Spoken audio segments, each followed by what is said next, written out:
Hello students, so let us continue our chapter 12, modifying existing column. So you don't want to add anything, but you want to modify, you want to rename.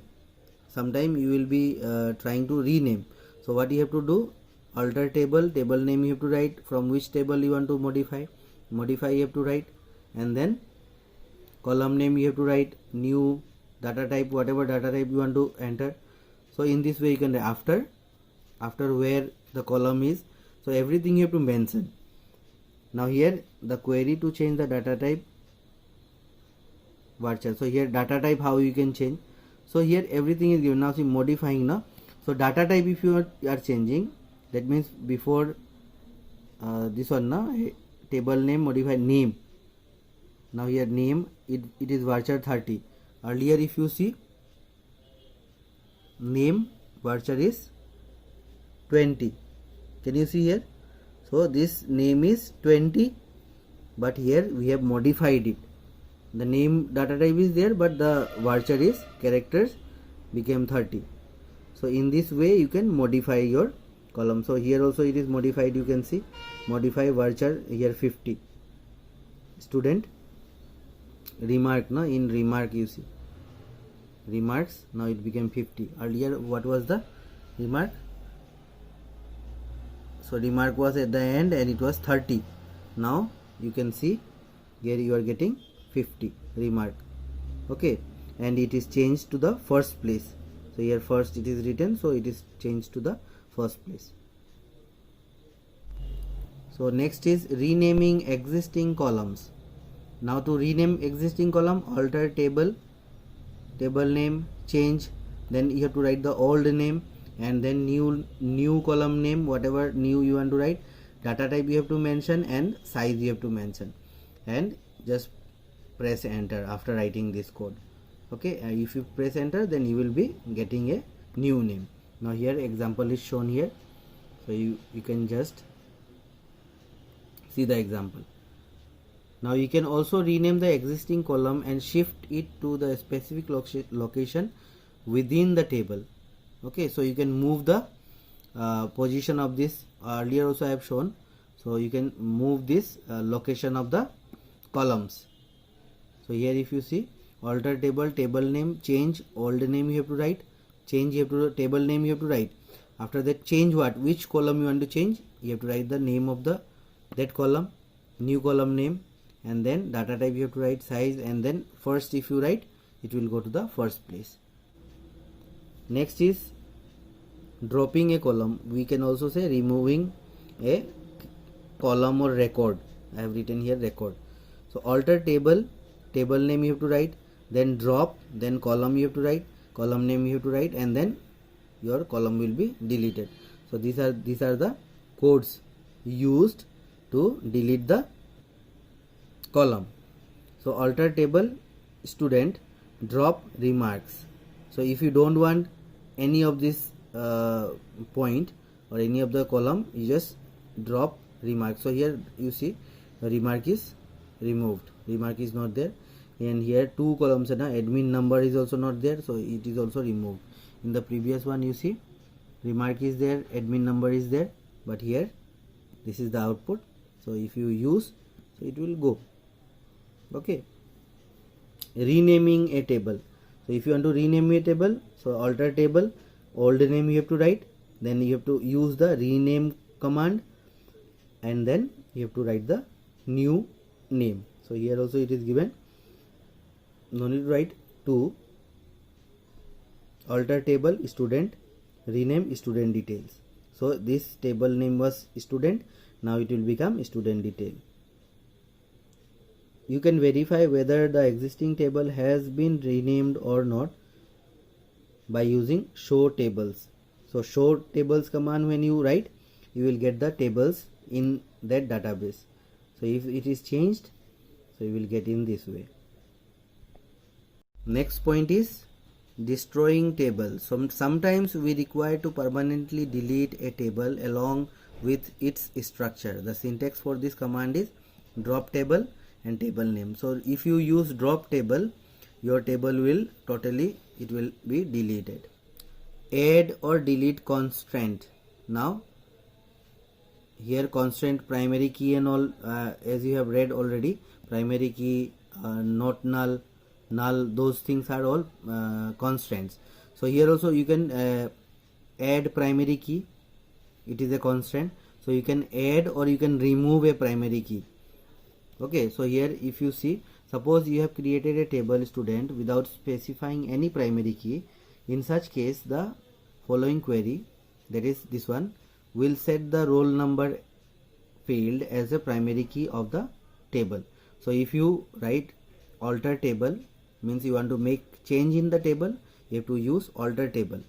After that, student, table name, and add primary key you have to write to roll number. So your roll number column will become a primary key holder. Okay, so here alter table student drop primary key. So if you write drop primary key in your table, wherever the primary key was added, it will be removed. To delete a primary key constant, what you have to do? Alter table student drop primary key. So if you want to add, you have to write add primary key, and then you have to write where you are to add. If you want to drop, you just write drop primary key. So wherever in the table it will be there, it will be deleted. Next is select statement. Now the select statement is used to retrieve 0 or more row from a table. Its syntax is, now select. When you use select command, you can use 0 or more rows. Okay, so here 1, 2 columns are selected at a time. Where condition you can give, group by you can do. Okay, so in order by you can do. So these things you can do. First you have to select column 1, column 2 from table 1, where you have to write the condition, and then you, in this way you can use group by also, having also you can use, and you can make changes in your table by using select command. There are 3 ways to retrieve data from a table: selected column and all rows, selected rows and all the columns, selected columns and selected rows. So these are the 3 ways in which you can retrieve data from a table in SQL. Okay, so these 3 ways you try to remember. Selected column and all rows. Now what does this mean? The retrieval of a specific column from a table can be done as shown below. Now you can see here, select column name 1, column name 2 from table this one. So if you do in this way, you can select specific columns. Next is select rows and all the columns. So for this, what you have to do?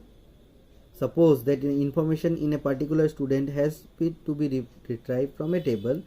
This retrieval would be based on a specific condition. For this, where clause is used in select statement. Okay, so where. Now here where clause will be used if you want to select row and all the columns. Syntax is given here. Syntax for that: select star mark from table, where you have to write condition. Now here you see, select star mark from student where grade equal to A. So wherever the grade is A, all will be selected. You see, grade, those who are A grade, that part is only selected. That one only you are getting the display. Okay, output you are getting in this way.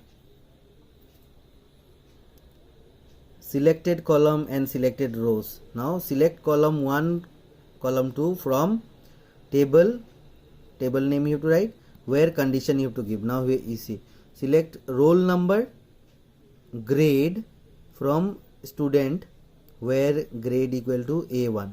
Now see, roll number and grade you have to select where grade is A1. So here you are getting this output if you use this one. Eliminating duplicate values. To display only unique values, the distinct clause can be used. Now so if you want to use if you want to eliminate duplicate values, you have to use the distinct close option.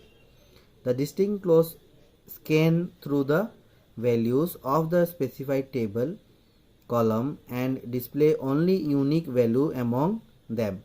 The syntax is select distinct column name and like this now. So select distinct means grade. Here grade is selected from student, so only grade will be displayed here. Retrieving all data values. The keyword all in place of distinct will display the data from all rows. By default it displays the data from all rows. Now in place of distinct, select all. If you do so, it will display all the rows.